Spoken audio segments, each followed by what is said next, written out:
So I want to welcome you to tonight's Bible Hangout. I'm excited to be with you this evening. We're picking our study back up. So what I did this year, just to create some order in my experience and also really learning to do a better job of self-care, is that I build my year in 12-week increments. So every 12th week, I take a week off. So that was July 1st. It happened to coincide with the July 4th holiday, so that worked out well. But it's just part of this is it's learning how do you operate in this physical form and building in time to take care of yourself. So I'm really, really excited to be with you tonight. We've got a great lesson. We're going to take a little bit of a break because I want to make sure that we have an understanding. We're going to talk tonight about principle.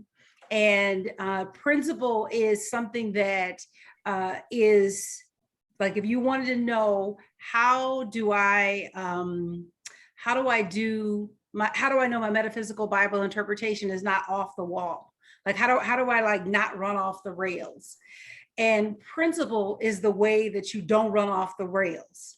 And so every interpretation that you come up with has to be tried against these 5 basic principles. And I didn't make these up. These were handed down to me through many, many years of study from unity, but even before unity with the mind cure movement and those antecedents to what we think of as modern day New Thought with unity, Centers for Spiritual Living, and the Universal Foundation for Better Living and Divine Science. So that's where we're going to go tonight. And I'm reading a really good book. I wanted to share just a piece of that with you before we get started. This book is out of print. Oh, yeah, you can't see it. It's called Create Your Own Life. And Tom Johnson was a religious science minister. I feel like he was out here in Los Angeles. Yeah, Canoga Park. He was out here in the Los Angeles area. And this is what he says. This is I just finished this chapter 12. Change is entitled Change is Essential. Subconscious mind does not like change. It will do what we tell it to do, but since the patterns of our thought and behavior are all in there, firmly entrenched, those patterns are going to want to stay in power. They are going to want to stay the way they are. Those patterns and habits are habits, and habits don't want to let go. But the only way to break a habit is to break it. We do this by creating a new one. It takes deliberate and positive attention on our part, and we must actively build this pattern until it too is a habit. There is nothing wrong with habits, just as long as they are working for us in a positive way. Our challenges begin right where we are right now. Now is the time to begin. When we know what we want, the kind of life we want to live, then we must change our thinking, feeling, and action to correspond to that person we really want to be. And I thought that was so powerful because another friend shared this quote with me today. And when he sent it to me, I was like, this is great. This is from Alfred Edward Perlman. After you've done a thing the same way for 2 years, look it over carefully. After 5 years, look at it with suspicion. And after 10 years, throw it away. Hold on. After 10 years, throw it away and start all over. So I'm going to say that again. After you've done a thing the same way for 2 years, look it over carefully. After 5 years, look at it with suspicion, And after 10 years, throw it away and start all over. In other words, the nature of being in this body is change. Change is essential. And I wanted to share those two quotes because I try to emphasize this. We come to scripture to be changed. Many people go to scripture to confirm bias. But remember, if you were already the person who you were going to be, you would already have what you're going to have. So the process of drawing your good into expression requires change. Change is simple, but it's not easy. We get attached. We like things the way that we like things. We get comfortable. You know, we like doing things the way that we've been doing them. But we're not here to keep the status quo, as my mentor, Reverend Mary Tumpkin, would say. We are here to bring that which has never been done into expression. And so in order to do that, you're going to have to change. So I welcome you to tonight. I thank you if you're watching this after the fact. We welcome you to join us on Thursday nights. Make sure you like, subscribe, share, become a part of our community. You can send me an email or leave a comment below with your email and I'll put you on our list. We get together every Thursday, mostly every Thursday at 7 p.m. Pacific via Zoom. A couple of other announcements. We are in Up Church month for Up Church. And so we are celebrating our founder's birthday. This Sunday, we've got some special things planned the whole month, quite honestly. On July 22nd, I have another financial workshop that I'll be doing. And so my guest will be Reverend Keith Russell Lee. I'm really excited for you to hear from him. He's out of Chicago, based in Philadelphia now. Really powerful teacher. And I've got somebody really great lined up for August. I'm just trying to get you guys introducing new people like you, so that you can begin to hear. Sometimes that you need to hear from a different voice and then it lands in a different way.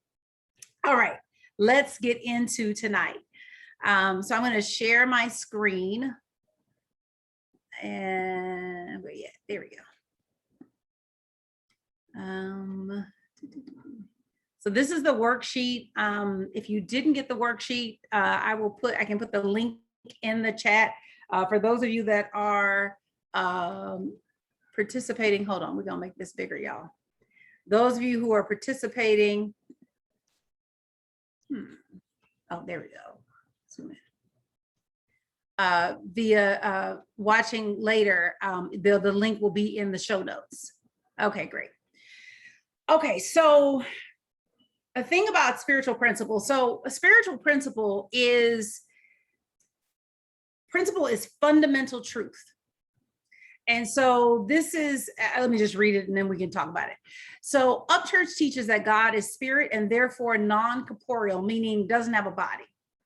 In order to shift our thinking from a God made in the image of man to a realization that we are made in the image of God, we use words like principle to describe God, which is why Reverend Della named the church Understanding Principles, which essentially means understanding God. Principle is fundamental truth. It is the underlying plan of the universe. As we learn principle and practice it daily, we find that our life, world, and affairs change for the better. And so every lesson here, or that we do here in the Bible Hangout, but anything you find with Up Church and pretty much anything you find with any other New Thought community is based on these 5 principles. So I'm going to give you the principles and we're going to back up and talk about them. And then next week, we're going to start to look at some Bible stories for, in understanding, like, how do I look at this story in light of principle? And then when Reverend Keith comes, he's going to pick up with chapter 3, verse 33. So the first principle is the omnipresence of God. There is but one presence and one power in the universe, God, the good, omnipotent, the everywhere, evenly present spirit of absolute good. The scripture support for that comes from the 139th Psalm, verses 7 through 12, and John chapter 4, verse 24. Principle number 2 is the divinity of humankind. Humankind is made in the image likeness of God. And the scripture support for that is Genesis 1, 26, 27, Exodus 3, 13 through 15, Matthew 5, 14 through 16, and 1 John 3, 1 through 16. The third principle is the value and power of thought, or in other words, it is through thinking that we form that which we have in our lives. And the scriptures are Isaiah 26, 3, Proverbs 23, 7, Isaiah 55, 8 through 11, Romans 12, 2, 1 Corinthians 2, 16. Principle number 4, practicing the presence. We are taught to abide in the presence of God through visioning, solitude, prayer, and meditation. And the scripture support for that, 1 Samuel 3, 2 through 10, 1 Kings 19, 11 through 12, Matthew 6, 5 through 15. And the final principle, the law of mind action, or the law of demonstration, which is also the law of mind action, is essentially like begets like. Matthew 7, 1 through first and second verse, Matthew 7, 7 through 8, Luke 12, 32, Galatians 6, 7. And so we have some responsibilities as children of God. Our responsibilities are right thinking, right feeling, right words, right actions, and right reactions. So when we talk about right, what we mean is that it lines up with these 5 principles. How do I know that a thought that I have is the right thought to have? Does it agree with principle number 1, the omnipresence of God? Does it agree with the divinity of humankind? Does it agree with the value and power of thought? Does it agree with practicing the presence? Does it agree with the law of demonstration? That's what this is like. There's a word, read, but not read like read on a river, but a read like a standard, right?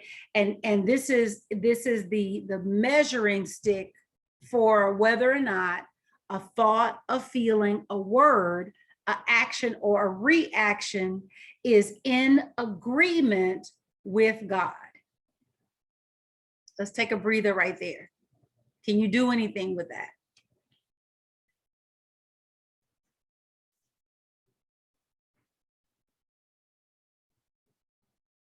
What do you hear? What comes up when you hear this?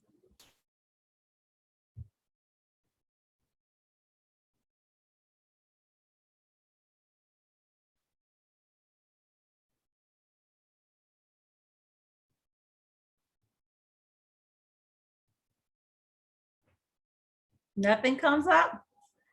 Y'all quiet. All right, let me start picking on somebody. Okay, Miss Earlene. Repeat the question. What comes up? What comes up? What do you, in terms of principle? If anything, nothing may come up. Principle. Well, since I've been with this community for a while, principle to me is truth. Mm-hmm. It's God. It's absolute. Mm-hmm. Mm-hmm. Mm-hmm. Sandra, were you going to say something? No. Okay. I thought I was, but I was like, nah. Well, let me ask. Does it speak to you in any way? Is this like, oh yeah, I knew that, or like, oh, this is the first time I've heard anything like this? No. I've heard it before because I've taken some classes, and I was just kind of replaying a class and the instructor, and all I can remember is like talking about, you just got to know about your 5 righteous brothers, talking about right thinking, right feeling, right words, right actions, reactions. So I was just trying to make the distinction between principle and responsibility. So we got these 5, because at first I thought, are these supposed to pair up? But they're not. So I was just making sure that I wasn't putting them together like that, and that they're separate. Sure. So that's an excellent question. So responsibility has to do with what action are you to take, mm-hmm. whether that's an action for you to take physically, mentally, emotionally, or spiritually. Okay. Principle is truth boiled down to its essence. Mhm. You can't go any further. It's there's nothing behind it because it's the foundation that everything is standing on. Right. Okay. Mhm, That's helpful. mhm. I have Rob? Yeah, go ahead. Um, so sometimes I've heard principle and law kind of like interchange, and wondering what. Do a little bit of muting. Hold on, Robin. Okay. I got a lot of background noise. Okay, that was, I think, Dr. Brenda, that's a little bit of background noise where you are. Okay, go ahead, Robin, and then unmute yourself, Dr. Brenda, when you're ready. Go ahead. No, I was saying that I feel like I've heard principle and law kind of used interchangeably, Yes, and just wondering if you could help me, sure. figure that out. Sure. So this, I'll tell you how it was explained to me, and let me give you something to appreciate. So I was raised by an English professor. You don't define a word with the word, okay? And so when they said the principle is the law of demonstration, I was like, how? So I actually hate that term, but principle is the fundamental truth, and the law is how the truth works. Right? So the principle is that God is everywhere evenly present, appearing in and as all forms, right? Then, but how does that work? Well, it works then the way of law of giving and receiving, right? So God is everywhere evenly present. That means opportunity is everywhere evenly present. That means God's good is everywhere evenly present. All the ideas of God are everywhere evenly present. Great. How do I take advantage of that? Well, we've got this law of giving and receiving. Whatever you give, you're going to get back in the same measure that you it says pressed down, shaken together, and running over. With what measure you give, the measure you shall receive, that it's going to come back in the way that I send it out, right? That's one law. But then there's also the law of increase, right? Which is use. So how do I, again, this is all working this principle of the omnipresence of God, but it has different ways of being worked. And so if there's something that you want to increase in your life, then you have to use it. Sometimes we feel like something is running out and we'll start to like pull it back. And that happened when I was really first like getting these lessons and just, really consciously practicing prosperity versus, just living it and it being a factor of who I am. I like expensive facial products, and I don't like buying stuff out of the store. That's just not me. I go to like some type of specialty shop.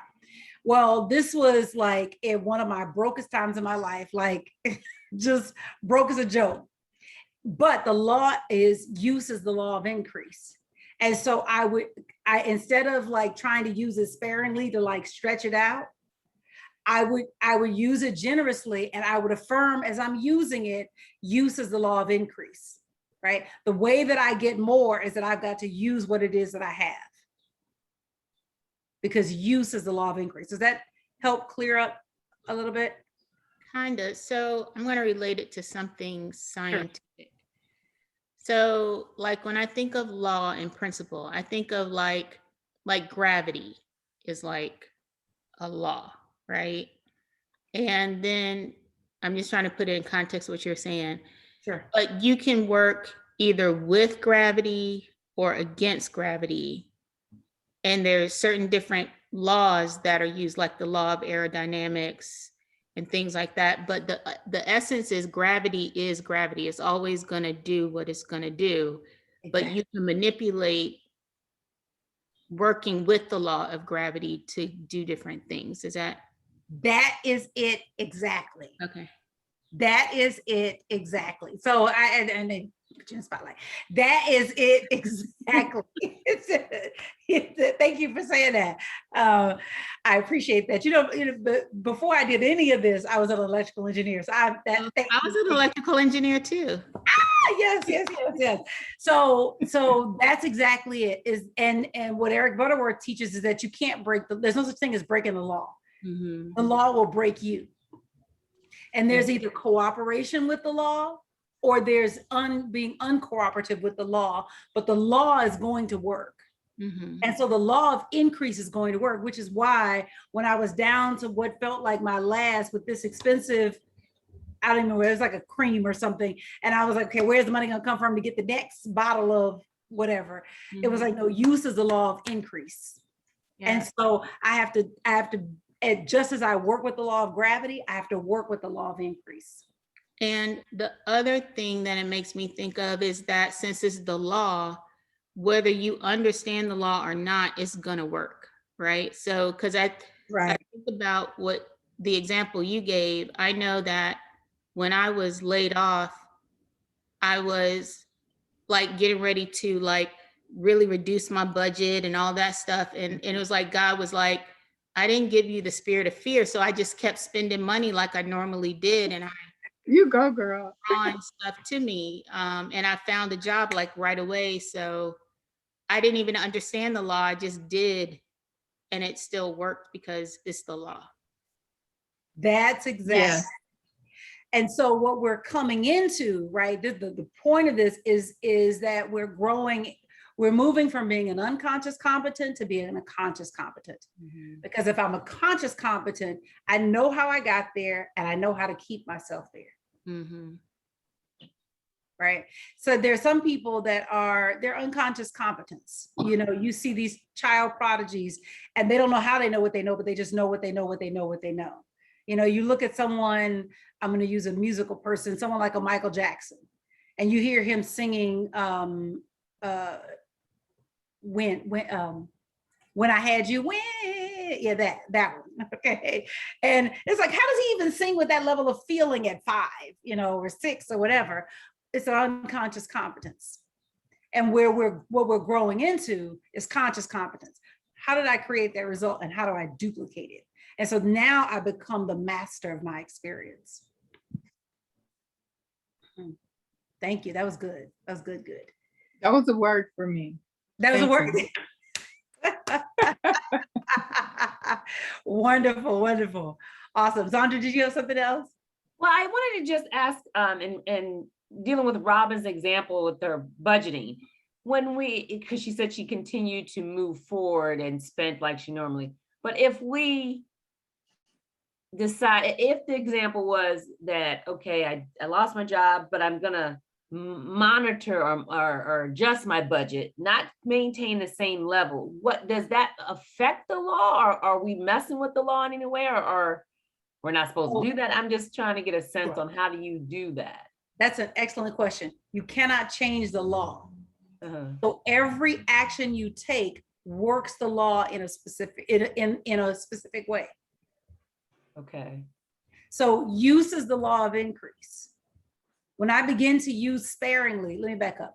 There's a such thing as a wise steward, right? This is not about wastefulness, right? But assuming that we're talking about wise stewardship, if I begin to pull back, and the pull back is from the perspective of there's not enough, okay, or there's only so much, then the law is responding, because that's a vibration, right? Not enough is a vibration. So one of the things that I do in the morning, and I say this, and this is my power center. I'm gonna find one I can share with you, but is that everything I touch turns to gold. okay. Yes. All that I set my head, heart, and hands to do succeeds and prospers, for the very essence of God expresses to me, through me, and as me. If the God in me has the wherewithal to produce a desire in me, within me, then the God in me has the wherewithal to deliver it to me, no exceptions. So do you get what I'm saying? It's like, it's because the law is always responding to the feeling. The whole point of thinking is to produce a feeling. And the thing about feelings is that feelings spread all over your body in the form of emotions. This is what science tells. I wrote this down because it was a video I was watching and I was like, ooh, that's good. I got to share that. It's in my little notepad. Hold on. Emotions are not just in our heads, they're transmitted almost instantaneously everywhere in our bodies by chemical messengers called neuropeptides. Now, we've been teaching the non-scientific version of that in metaphysics for centuries, which is that the feeling gets the blessing. And so what you want to do is rev up the feeling of abundance. Why? Because it's in agreement with God. God is everywhere evenly present. So wherever you are, the presence of God is. There's no lack anywhere. And so plenty is my truth. Plenty is the rule of the universe. I saved it just so I could tell you. I always geek out on the fact that there's like all these species. Like, I don't know how many species of frogs there are, but it turns out there's a new one called the zombie frog, a new species found in the Amazon. God is so like God is lavishly abundant, like ridiculously, crazily, unbelievably, like no end. And whenever they give you the number of species or something, they always have to use the word known because they're continually discovering more. We're in an infinite universe, and we can see only as far as we can perceive. And so the discovery of more species is evidence of the expansion of humankind. And if that's true in the collective, it's also true in the individual. Okay. All right. Y'all got good questions. This is good. Good.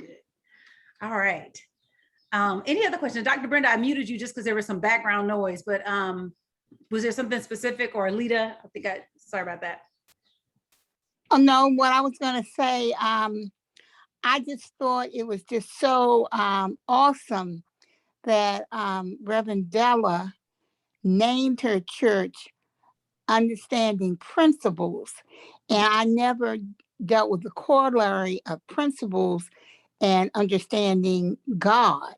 Yeah. And I mean, that is just out of all the names to pick Yes. for a church. Yes. That is just mind-boggling. Yes. I mean, that is definitely claiming an intention. Yes. And so if we substitute the word God, understanding God for better living. Exactly. Oh my goodness. Oh my goodness. Woo. That is really, that's so heavy. That gave me chills. Okay. Yeah. All right. Yeah. So let's pick up this one with wait, Alita, did I miss you, or was there something you wanted to say? Well, it was a long time ago. So it's just that it's just that the principles, guide us Yes. to live that healthy, prosperous life that Jesus came so that we could live. And that's basically, well, like I said, it was a long time ago, but yeah. Yes. So the scripture support for this first principle, omnipresence of God, is essentially that all is one, that there's only one, God the good, omnipotent, the everywhere evenly present spirit of absolute good. And so the 139th Psalm, the 7th through the 12th verse reads, "Where can I escape from your spirit? Where can I flee from your presence? If I ascend to heaven, you are there. If I descend to Sheol, you are there too. If I take wing with the dawn to come to rest on the western horizon, even there your hand will be guiding me. Your right hand will be holding me fast. If I say, surely darkness will conceal me, night will provide me with cover. Darkness is not dark for you. Night is as light as day. Darkness and light are the same." It's this idea of like, where are you going to go? God is all there is. So there's no such thing as going down a wrong path. There's just the path that I'm choosing to learn my lessons in. Reverend Michael Beckwith expressed it this way, and I thought it was so good. I wish I had said it. He said, we let pain push us until we learn to let love draw us.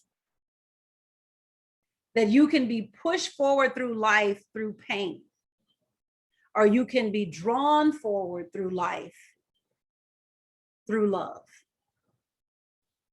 And so there are no wrong paths. That's a different, I want you to get how fundamentally different that is than the idea of someone is a sinner, someone is broken, someone is a bad person, right? That's a fundamental shift in thinking.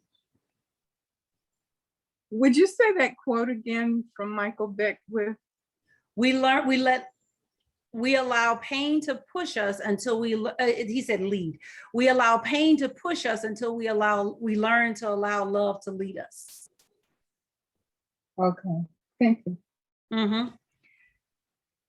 So those family members, I got a family member like that. I got a family member that used to live with me and one day just stopped showing up and basically has cut off everybody else in the family. So nobody knows whether this person is alive or dead.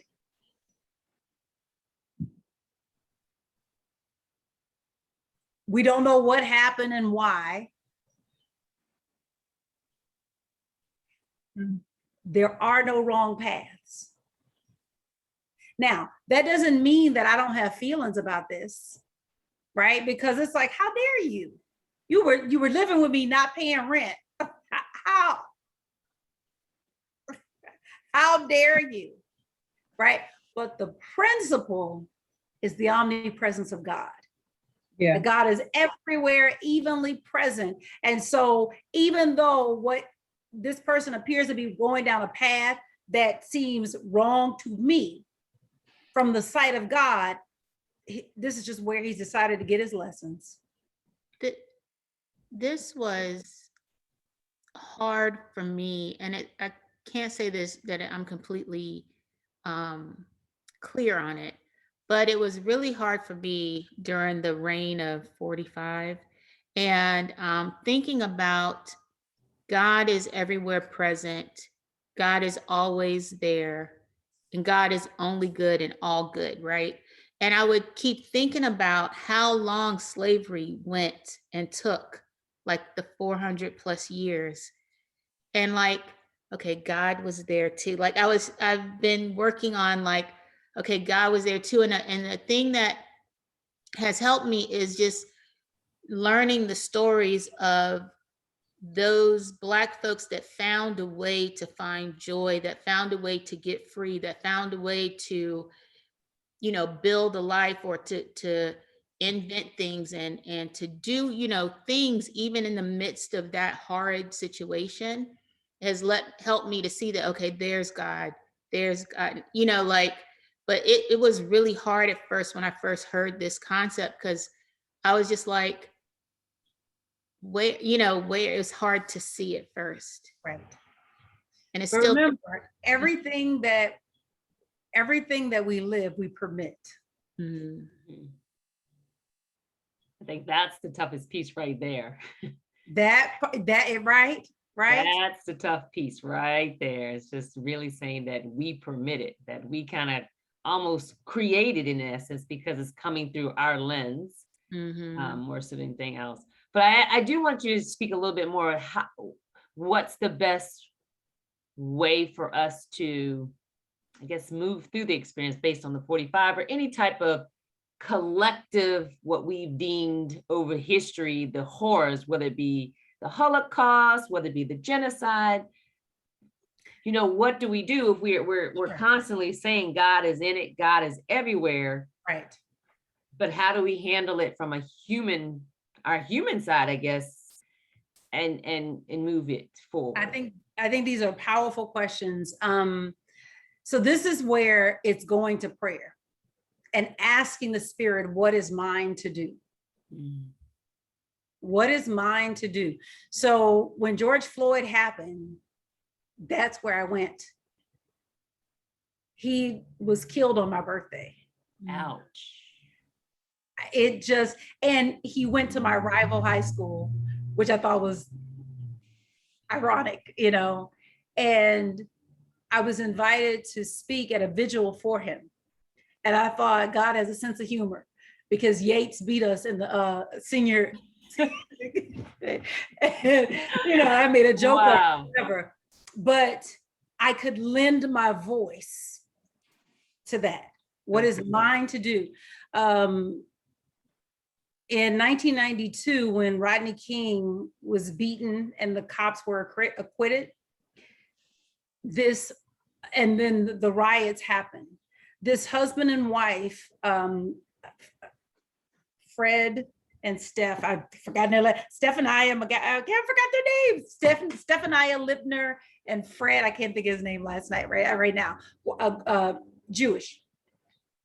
He was an editor and she was a producer, produced commercials. And they started an organization called Inner City Filmmakers. And I taught with them for a number of years when I worked in the entertainment industry. And what they did was they went and got kids from underserved areas and they put them through a film boot camp over the course of the summer. And basically they took their talents, what is mine to do, and poured it into these kids. They didn't have law degrees. They couldn't, you know, like, it was like, what is mine to do? That's what you're asking for. And they ultimately end up sacrificing their careers in order to serve the young people. And over the course of 20 plus years, the classes vary. Sometimes there was a class of 60, sometimes it was a class of 30, just depended on the year and the applicants. But over 20 years, they graduated hundreds of students who then went on, who otherwise may not have ever had this kind of exposure. These were not students that were in the top schools or whatever. They just had to have the ambition to want better. So when those moments come, the question is, what is mine to do? And you may have an activist voice. One of my members has an activist voice. She's got a whole channel, a whole thing that is where she is advocating for reparations and all. And sometimes we get confused thinking what is mine to do is what somebody else is to do. And we have to have the audacity to trust God and do what is ours to do and nothing else. Another young lady, whose book is a New York Times bestseller, Children of Blood and Bone. And I don't know if anybody's read that book, but it is so good. It's so good. And I recommend the audiobook because it's just delicious listening to the book. In the foreword or in the prologue, I think it's in the prologue, she says she wrote the book in response to all of the killings that were happening. And the story is so powerful because it's you see, you know, she takes you into the story of this group of people that have these special powers, but they are the minority in the country and they are suppressed and oppressed by the majority. And the story just goes on and you're walking this story with them. It's so very powerful. But it blew me away that when she got to the end, she said, I wrote this story for Trayvon Martin. This is a Nigerian young lady. And the characters are African or African-like or whatever. Like they're not American characters. But she said, I wrote this for the Trayvon Martins and the Philando Castiles and the Alton Sterlings. So you're always asking, what is mine to do? Okay. Mm-hmm. That's helpful. What is mine to do? Mm-hmm. It's a powerful prayer. It's a powerful prayer.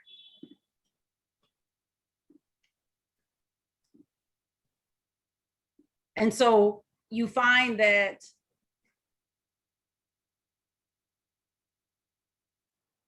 so I got to go back to this. So everyone had to answer that question for themselves in their generation. Right? So we come into these forms. So on a very, very simple level, and I'll use this because she's here tonight. One of my inspirations is one of my members who shared a story with me that people in her family are overweight, right? Or tend to be overweight. And that she made a very deliberate choice in terms of how she was going to manage her health. And that stayed with me because I remember when I was 18 and looking at my aunts, my mom, everybody else, and seeing them gaining weight. And I was like, I don't want to do that. I want to leave a legacy of health. You can decide that a cycle stops with you and your generation. So even beyond just the global scale of like the racism in the country and all of that, you can stop family patterns. Mm-hmm. You can decide that it ends with me. It goes no further. Why? Because God is everywhere evenly present, and the information to make this choice is available to me right now. And my reaching for it, even if it doesn't exist, will cause it to come into expression. Mm-hmm. Reverend Della, okay, clearly this is the lesson for tonight. Reverend Della had an aneurysm in 1978. The medical device, the doctor who had the ability to correct the aneurysm didn't even live in the US. And the medical device had not yet been put together. Remember, I'm not making my decisions about what I desire based on what I can see. I'm making my decisions on what I desire based on what is in me, what's pulling me. And that's what I mean when I say love leads you, that when love is leading you, you're no longer making decisions based on, well, it exists or it looks like it can happen. Or no, I desire it, therefore it must be so.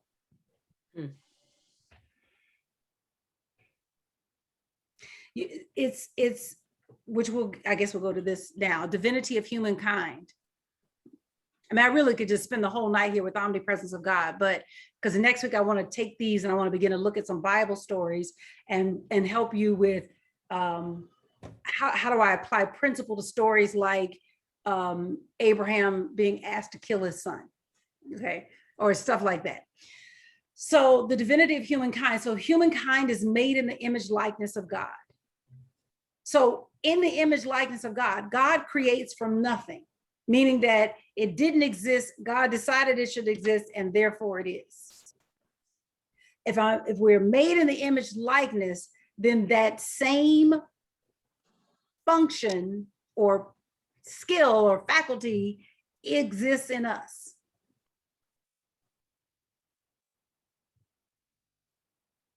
So I'm never making decisions based on what I can see. What I can see is only evidence of what has been thought. But the beauty is I can think a new thought. Yes.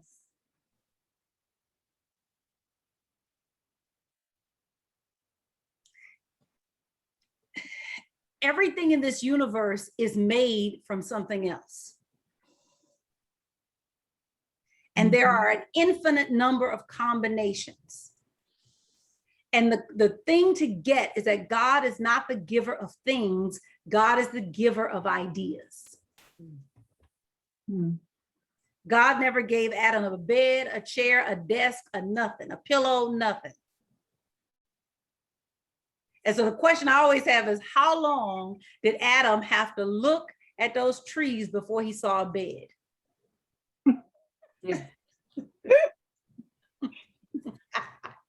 How long did he have to look at those leaves before he saw a pillow? Everything that you are meant to do, meaning bringing into expression what has never been done, is in your possession right now. Come on. And how long before you look at it and see it from the eyes of God? All right. The law of aerodynamics was not invented when we invented airplanes. You're right about that. We want to believe things so, but you're right. The law of aerodynamics was available at the time of Jesus and before. But you need a consciousness to call it forward. Mhm. This is why there are no incurables. The very thing that we call incurable today, tomorrow will be a non-issue. Polio used to be a fatal thing for young kids. Today, it's pretty much a non-issue.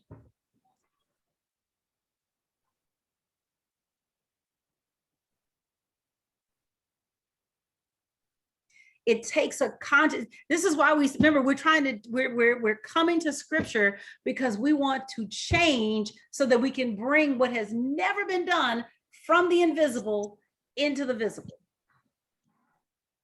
And so I've got to get my thinking. I've got to elevate my thinking. We got stuff in there. And bring it deliberately, like, because like you said, we're always bringing stuff from nothing into something, but it's usually stuff that we don't want.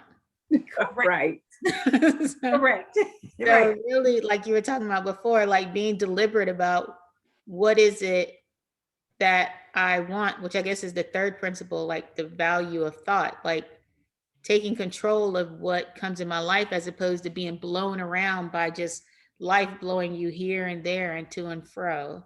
Yes. Yes, yes. Yes. Miss Glenda. I remember being a little girl and having the conscious awareness that I would like think about something or pray about something and it wouldn't go my way. So then what I tried to do was think the opposite, because I said, if I think about it this way and it doesn't happen, if I think about the opposite, then it will come true. And sometimes that would work. But then what I noticed was sometimes when I thought about it, it did come true. And I remember asking God, like, how does this work? Like this is crazy. And so it's like tonight, it's like that whole answer to that question and me seeing myself as a little girl laying in that bed. I can see my room as a little girl and everything. And God's like, okay, here's your answer. Are you ready to listen? Hmm.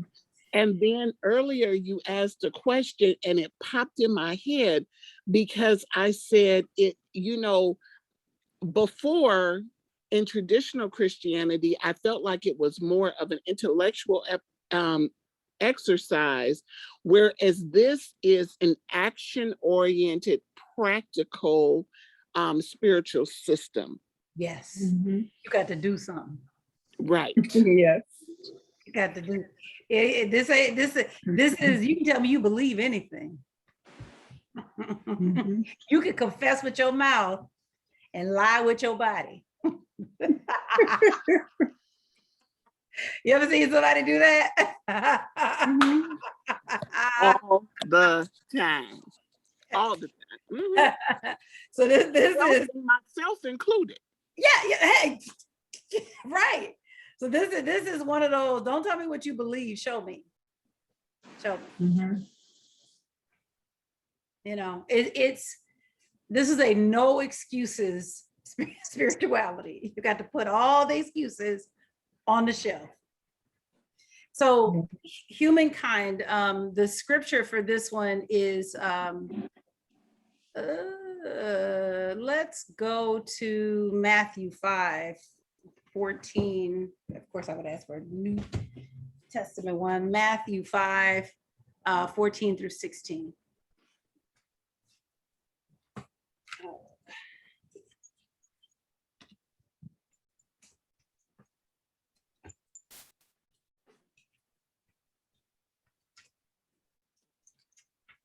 What translation were you reading from earlier? Jewish Study Bible. Ah, okay. I love the Jewish study. I find that that there's not as much of the Christology that you have in the other translations, Mm, and because they're not trying to prove Jesus as the singular Christ. right. Okay. So 14, you are the light of the world. This is the New Revised Standard Version. A city built on a hill cannot be hid. No one, after lighting a lamp, puts it under the bushel basket, but on the lampstand, and it gives light to all in the house. In the same way, let your light shine before others, so that they may see your good works and give glory to your Father in heaven. You are the light of the world. In a very practical way, you're here to show what's possible. We all have phones that have no buttons, and we all grew up with phones with buttons. We have phones with no buttons because someone decided, I'm going to show what's possible without the buttons.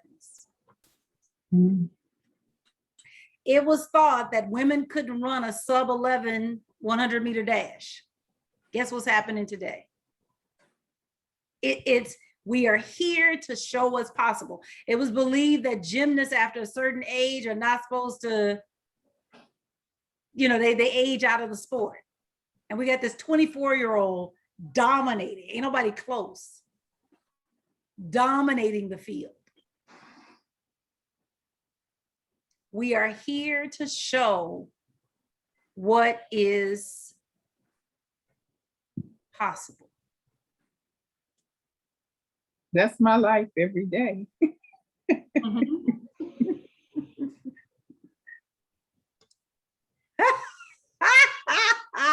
Glenda, we got to bring you into the 21st century. She said, I kept my BlackBerry for years because I had to have my buttons. Yes. I love it. And but we're making a joke about this, about the phone, but where else do we do that in our lives? Where we fight for our limitations. Where else do we do that? Do we do that in our health? Do we do that in our money? In our relationships?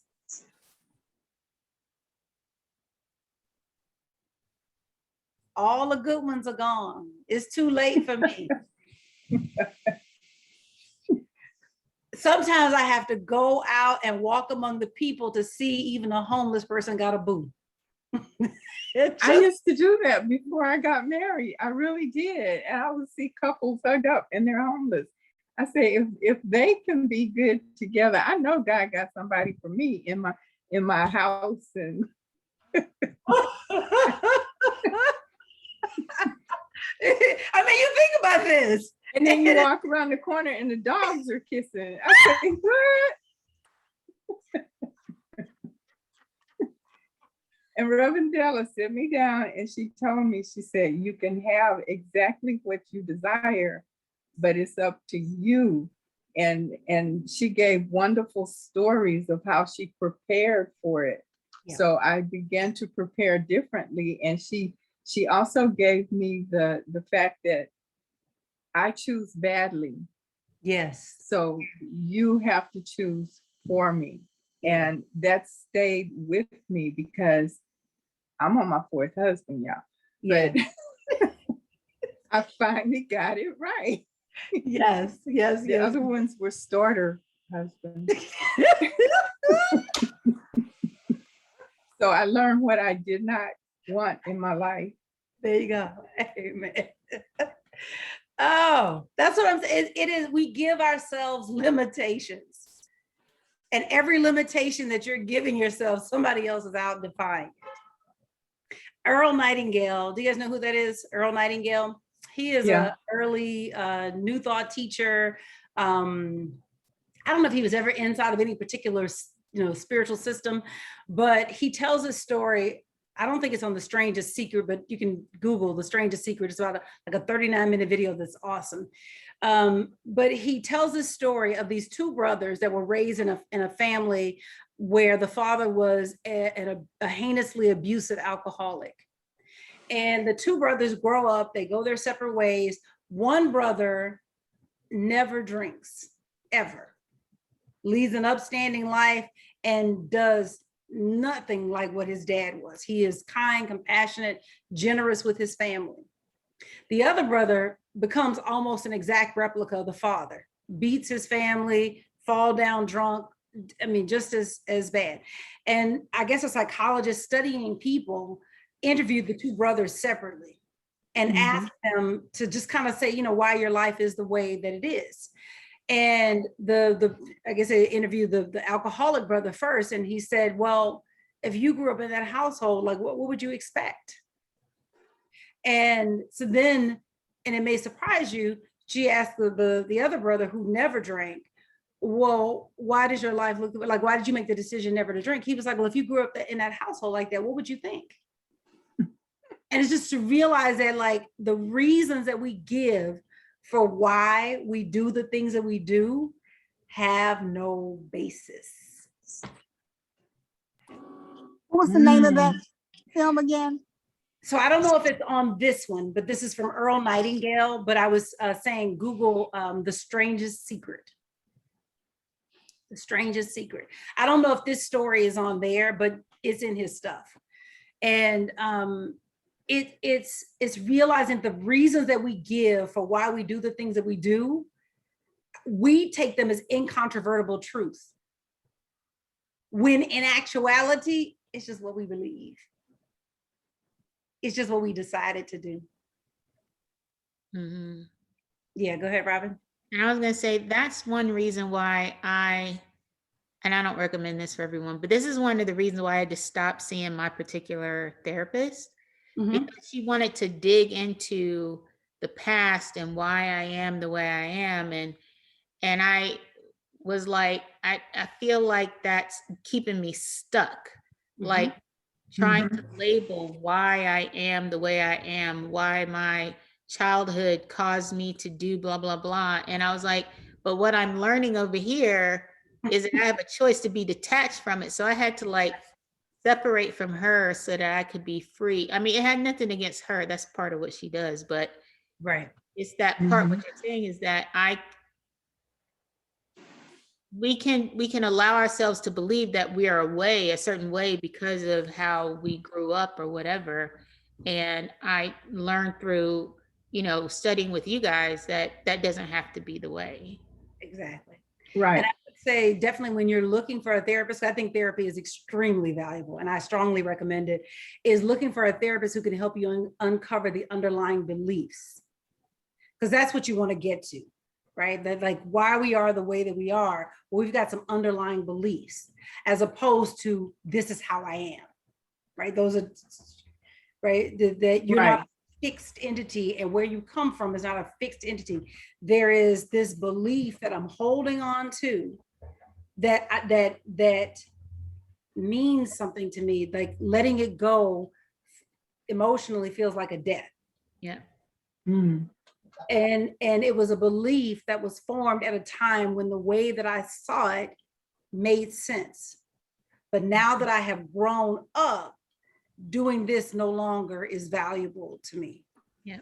It's not serving. It did serve at a time, but it no longer serves now. Yeah, thank you for that distinction. When I look for my next therapist, I will make sure I look for that distinction. Yes, yes, yes.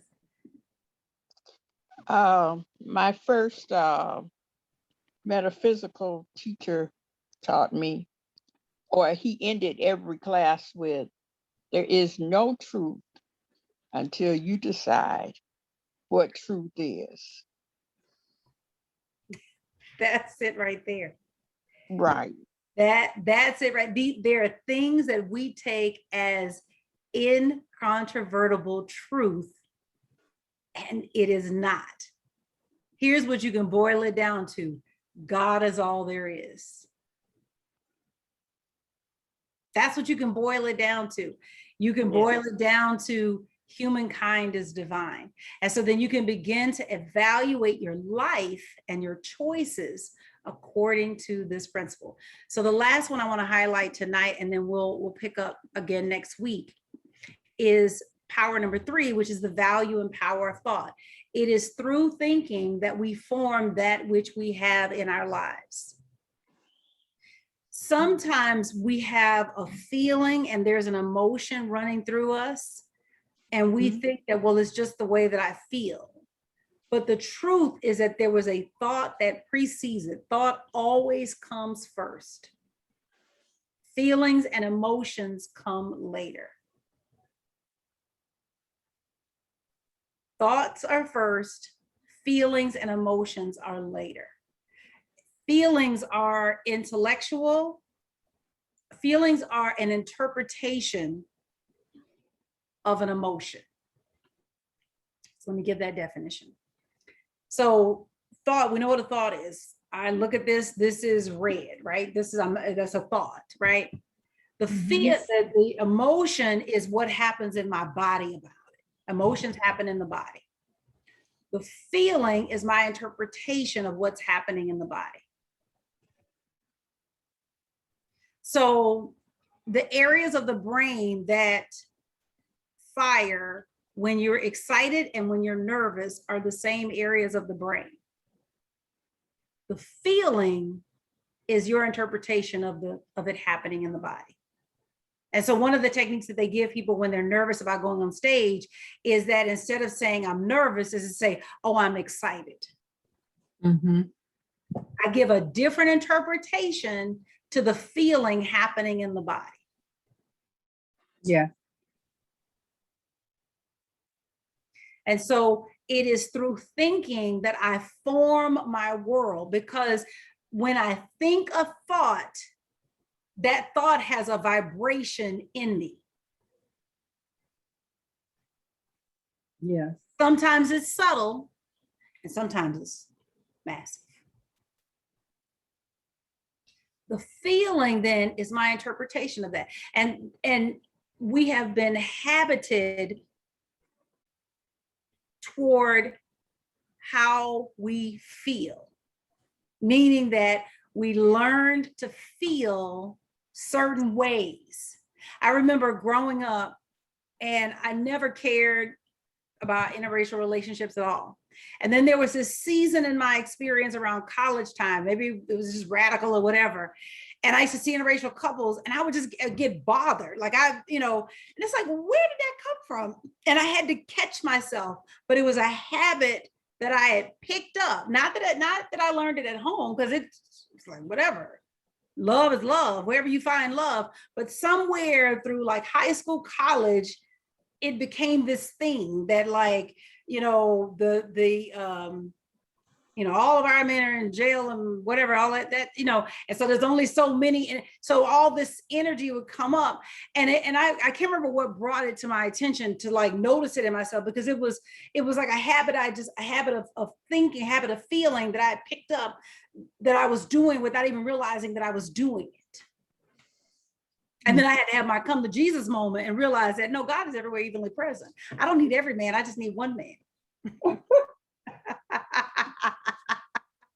That's it. So you get what I'm saying? So it's sometimes we have been habited toward feeling a certain way.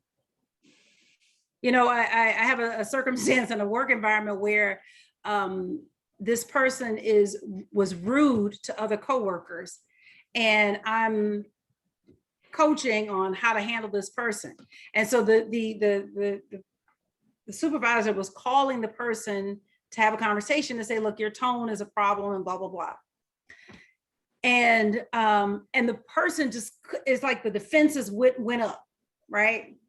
And they couldn't hear, hey, you've got a tonal problem. What they heard is you're wrong, right? But who knows what incident that harkens back to or whatever.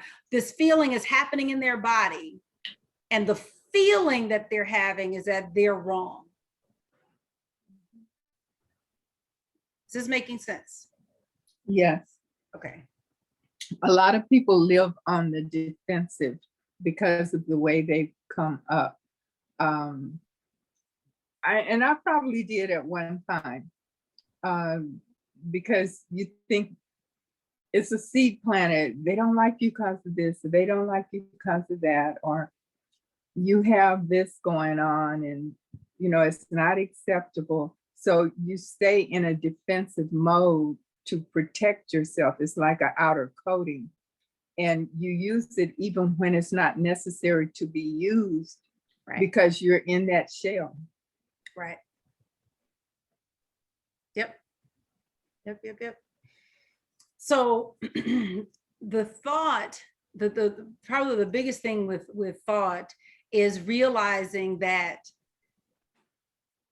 the cause is in my hands. Mm-hmm. That you know that you are growing when you can acknowledge that there is a cause for the effect that you are looking at, and not pretend like that cause is not, that you are not somehow involved in that cause. Right. Right? We're all a part of it. Go ahead, Sandra. So much maturity right there.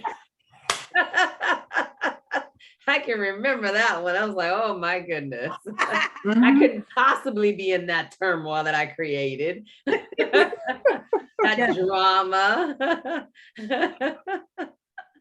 Yes. But the other side is empowering. Like once you know that, then you know that I can pull myself out of the drama, because you're like, oh wait, I caused this. Yes. So let me think a new thought and get out of this. Yes. Yes. Yeah. I think that's probably a very good call. Thank you, Robin, because I think that's one of the many things that I've come to really appreciate about New Thought. Yes. I grew up Catholic and I decided after college, I'm going to go Baptist, and now I'm in New Thought. Yes. So it's definitely, that is one that, and I've used that more time over the last, probably, I've been kind of tinkering with New Thought for probably about 5 years now. Yeah. But definitely knowing that you have that level of power over thought to move you into what it is that you're good, what God has for you. Yeah. And it's all based on you just letting go of some of those unproductive beliefs. Yes. Mm-hmm. And which goes back to what I was sharing today from Create Your Own Life, is to realize that I don't create it by focusing on what I don't want. I create it by just investing in the new habit. He says, the only way to break a habit is to break it. And we do this by creating a new one. Now, would that be like where our affirmations come in? Because whatever the affirmation means, we're affirming what it is that we want to be, from a level of inspiration of what we want to be connected to God, and deny some of the other things. I think about Emily Cady. Yes. Between denials and affirmations. Yes, but remember, yes to that. But it's not just mental, it's also physical. Okay. So remember, we're trying to line up in every direction, in the direction we want to go, every way in the direction that we want to go. So here's something. So let's say that you want to break the habit of overspending, right? I'm not saying that that's what you do. I'm just throwing it as an example. So you're gonna break the habit of overspending. Well, you could focus on, oh my God, I'm overspending. Or you could carve out 5% of your paycheck that goes to an account that you can't touch.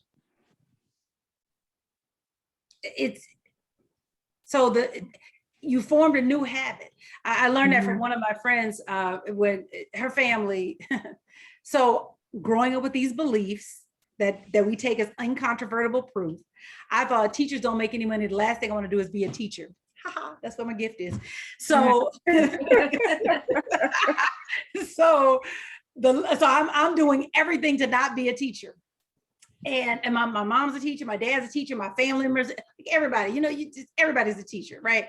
So I become friends with a woman who is a 6th grade teacher in the Philadelphia public school system. And one of the things that my mom had done was that she got out of the public school system and into the college system because they make more money. And, our life was not luxurious or anything. We were solidly lower middle class. And I remember being in Philadelphia, hanging out with my friend, and she invited me, and she was in a family of teachers, and she invited me to go with them to the shore, Jersey Shore, one summer. And they had rented a house, and we drove to the shore, and we spent the week there, and they were living lavishly. And I was thinking, how are these broke teachers? So when I tell you that rocked my world, because I had this belief that teachers don't make any money. And what I have come to learn, and she was the first kind of chink in the chain to like get me out of that belief system, is that it is not how much money you make, it's what you do with the money you have. Yeah. And so what she taught me was that she's basically, I've forgotten what the percentage is, but a certain dollar amount of her money, because she was like, I don't budget. She was like, I basically cut out this amount of my paycheck and just put it aside, and then I live on the rest.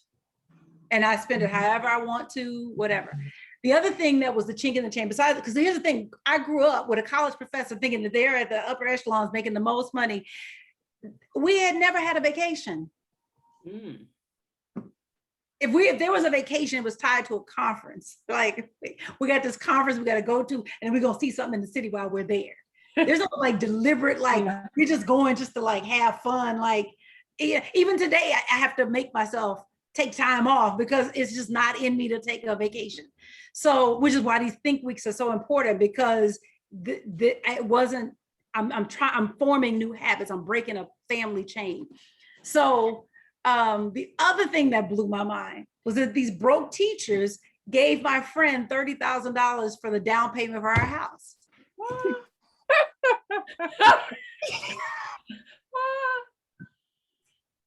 Not all the family members, just the mama. Mm.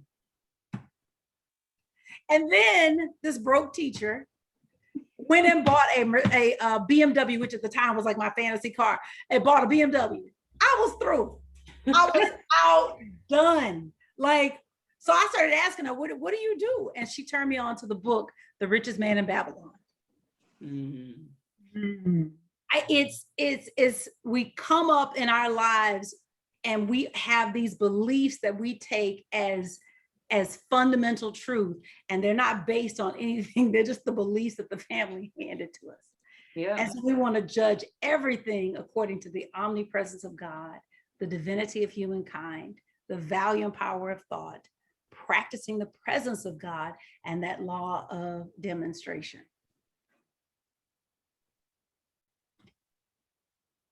Awesome. Can y'all do something with this? I needed this dose in my life. Yeah. Yes. I have about 13 Audible credits, and I haven't spent them because Wait, how do you when I have had 13? a bunch. You won't let me have more than 4. Huh? How do you have 13? They won't let me. They basically tell me if you get up to 4, you better start spending, because you're gonna basically, they're gonna expire. I've Yeah. been with Audible for 100 years, so you Okay, know. all right, Me you got too. And so I might be grandfathered into some clause or whatever. But I'm glad I have them, because you have mentioned like a few books. And I'm like, when I'm sitting here relaxing, coloring or whatever, I could have The Richest Man in Babylon playing in my ear. I could have. And so if you could put together a list of recommended books, that would be amazing. Okay, I will do that. That list is You endless. don't know I'm gonna what tell she you. just asked, did she? I know. She Right? doesn't know what she just asked. I Oh wanna my tell you, goodness. I'm That's over Brenda, here. did I set myself up? You might have. But I'm glad she asked it, but she don't know what she asked for. Oh, that's Miss Alita. Hi, Miss Alita. Yeah. Okay. I will tell you a book I'm reading right now called Flamin' Hot. Richard Montanez. And this is the guy that came up with the flaming hot flavor for hot Cheetos and basically revolutionized the snack industry. And he was the janitor. It's a powerful, powerful story. Powerful. Wow. And what I've learned about stories, and the reason that you read biographies and autobiographies, is because stories collapse the distance between you, where you are, and where you want to be. Yeah. Sometimes we have dreams that are so big that they feel far away. But when you read the stories of people who accomplished it, you realize that they were people that they were following the inner guidance in their heart. You know, this guy was a janitor. His family they were migrant workers. They had, in California out here, they made very little money. It was a big deal for him to get a job as a janitor. And, his grandfather, and he listened to him, said, you sweep that floor so that they know that a Montanez swept that floor. And like, what does that mean? And basically he's cleaning in a way that he gets recognized. And the CEO, the company was tanking. The snack business was in trouble across the board. Hours were being laid off. And a new visionary CEO came on and said, I want to hear ideas from everybody. He addressed the entire company. And Richard just decided, well, he must have been talking to me.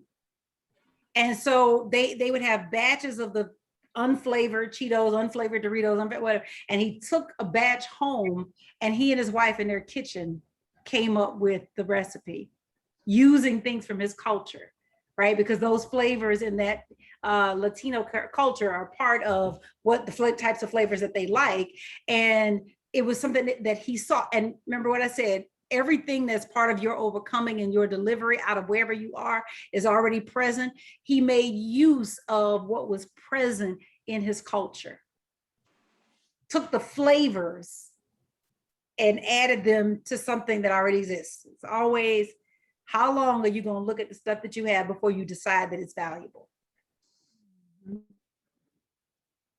You're sitting on millions, actually billions, really, let's be clear. Okay.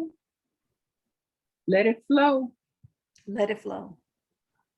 And so the prayer is, God, give me the eyes to see myself differently, to see my things differently, to see my world differently. That's what we want. Help me see this world differently. My world. Help me to see my world differently. Thank you guys so much. So we're going to pick up with this. We're going to talk about the next two principles, and we're going to look at some stories and begin to talk about, like, how do we approach stories like Joshua and the sun standing still, or those kinds of stories that we have, if those of us that grew up in traditional teachings were taught to take literally. What do we do with that? How do we address that when it comes to principle? Have a beautiful night. You too. I will see you guys next week. Take care. Have a great All weekend. right. Thank you so much. See you then. God bless Thank you. you. Bye-bye.